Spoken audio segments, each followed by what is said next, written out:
नमस्ते dear viewers. आज के इस वीडियो में हम लोग देखेंगे कि वोल्टेज फॉलोवर क्या होता है। देखिए, वोल्टेज फॉलोवर जो है ना, एक्चुअली में ये नॉन इन्वर्टिंग एम्पलीफायर का एक स्पेशल अरेंजमेंट होता है। ओके, जिसमें फीडबैक रेजिस्टेंस और इनपुट रेजिस्टेंस दोनों एब्सेंट होते हैं या दोनों का वैल्यू 0 से इक्वल होता है। बात तो बराबर ही है। ओके, तो यहाँ ये जो अरेंजमेंट आप देख रहे हैं ना, ये अरेंजमेंट है नॉन इन्वर्टिंग एम्पलीफायर का। ठीक है, अभी हमें पता है कि नॉन इन्वर्टिंग एम्पलीफायर के केस में जो वोल्टेज गेन होता है वो क्या होता है, 1 + RF/RI होता है। RF क्या है यहाँ पर, फीडबैक रेजिस्टेंस ये वाला, और RI क्या है, इनपुट रेजिस्टेंस ये वाला। ठीक है, लेकिन अगर ऐसा हो कि इफ़ RF = 0, मतलब फीडबैक रेजिस्टेंस 0 हो जाए और इनपुट रेजिस्टेंस ये भी 0 हो जाए, तो इस केस में हमें जो वोल्टेज गेन मिलेगा वो क्या होगा, ACL = 1। यहाँ पर आप RF और RI की जगह पे 0 पुट करेंगे तो आपको वोल्टेज गेन 1 ही मिलेगा। ओके, इसको थोड़ा और अंदर लेके चले तो आपको और अच्छे से समझ में आएगा। आपको पता है कि वोल्टेज गेन क्या होता है, आउटपुट बाई इनपुट होता है। तो वोल्टेज गेन क्या है, 1, that is output by input. तो यहाँ क्या होगा, आउटपुट = इनपुट हो जाएगा। मतलब ये है कि आप आउटपुट पर जितना वोल्ट दें, मान लीजिए आपने 2 वोल्ट दिया तो आपको जो है, सॉरी, इनपुट पर 2 वोल्ट दिया तो आपको जो है आउटपुट पर जो मिलेगा वो होगा 2 वोल्ट।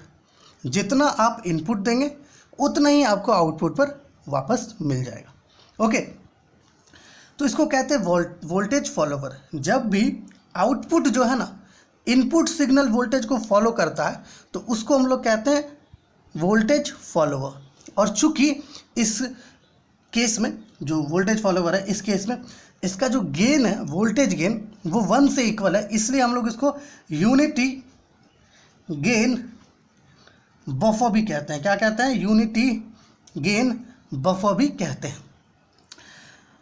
और सिंपली कहें तो इसको बफर भी कहा जाता है। अगर कहीं पर आपके पास ऐसा आए कि भाई बफर क्या होता है, तो सिंपली लिखिए कि भाई वैसा ऑपरेशनल एम्पलीफायर जिसका वोल्टेज गेन यूनिट हो 1 से इक्वल हो, उसको कहते हैं बफर। ठीक है, तो समझ पा रहे हैं वोल्टेज फॉलोवर क्या है। एक्चुअली में नॉन इन्वर्टिंग एम्पलीफायर का एक स्पेशल अरेंजमेंट है जिसमें इनपुट रेजिस्टेंस और फीडबैक रेजिस्टेंस ये दोनों 0 से इक्वल होते हैं, या फिर यूँ कहिए दोनों ही सर्किट से एब्सेंट होते हैं।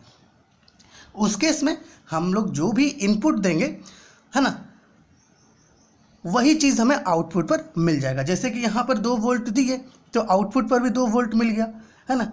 जो सिग्नल का मैग्नीट्यूड इनपुट पर था और फेज इनपुट पर था, वही चीज़ आपको आउटपुट पर भी देखने को मिल जाएगा। ठीक है, और वोल्टेज फॉलोवर का जो गेन होता है वो हमेशा 1 होता है, ध्यान रखिएगा 1। ठीक है, इसलिए इसको यूनिटी गेन बफर भी कहते हैं, और मोर सिंपली इसको बफर भी कहते हैं। अब इसका सर्किट डायग्राम थोड़ा देख लीजिए, इसका सर्किट डायग्राम कैसा होता है। ठीक है, ये नॉन इन्वर्टिंग का है। ठीक है, आप चाहें तो नॉन इन्वर्टिंग में RI और RF को यहाँ से रिमूव कर देंगे तो यही बन जाएगा, है ना। बिल्कुल इसी तरह का बनाएंगे हम लोग भी। यहाँ पर देखिए, ये एक ऑप एम्प, निगेटिव, पॉजिटिव, सीधे से इसको ले लीजिए यहाँ से, ये भी अर्थिंग से कनेक्टेड होगा, और हमारा नॉन इन्वर्टिंग पर कुछ सिग्नल अप्लाई होता है।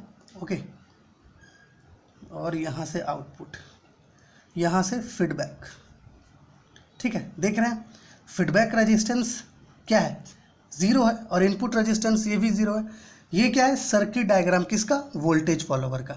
अब ऐसा नहीं कि सर्किट डायग्राम आप ऐसे ही बना सकते हैं, इसको बनाने का एक और तरीका है। ठीक है, वो सब जगह पे तरीका होता है। आप क्या कर सकते हैं, सिंबल यहाँ प्लस था, यहाँ पर इसके जगह पर माइनस और ऊपर प्लस कर दीजिए। ठीक है, इस तरीके से भी आप बना सकते हैं, कुछ ऐसे। ठीक है, इस तरीके से भी बना सकते हैं आप, आपकी मर्जी है। ठीक है, इधर आउटपुट है, आउटपुट जो है हमेशा हम लोग ग्राउंड के रिस्पेक्ट पर लेते हैं, और फीडबैक क्या होगा, यहाँ से नीचे आएगा नॉन इन्वर्टिंग पर, सॉरी इन्वर्टिंग पर। ओके, तो इस तरीके से भी आप जो है इसको बना सकते हैं सर्किट डायग्राम। इस तरीके से भी बनाइए, इस तरीके से भी बनाइए, आपकी मर्जी। ठीक है, तो आशा है आप ये समझ पा रहे होंगे कि वोल्टेज फॉलोवर क्या होता है। एक्चुअली में वोल्टेज फॉलोवर एक नॉन इन्वर्टिंग एम्पलीफायर का स्पेशल केस है, जिसमें क्या होता है कि जो हमारा आउटपुट है वो इनपुट सिग्नल वोल्टेज को फॉलो करता है। ठीक है, वहाँ पर जो वोल्टेज गेन हमें मिलता है वो 1 होता है, यूनिट होता है, जिसके कारण हम लोग वोल्टेज फॉलोवर को यूनिटी गेन बफर भी कहते हैं। और ये जो नॉन इन्वर्टिंग एम्पलीफायर है, ये नॉन इन्वर्टिंग एम्पलीफायर कब होगा वोल्टेज फॉलोवर? जब फीडबैक रेजिस्टेंस और इनपुट रेजिस्टेंस दोनों ही 0 से इक्वल हो या दोनों ही सर्किट से एब्सेंट हो। उसी केस में वोल्टेज फॉलोवर को उसी केस में नॉन इन्वर्टिंग एम्पलीफायर को वोल्टेज फॉलोवर कहेंगे। ठीक है, और ये दो सर्किट डायग्राम।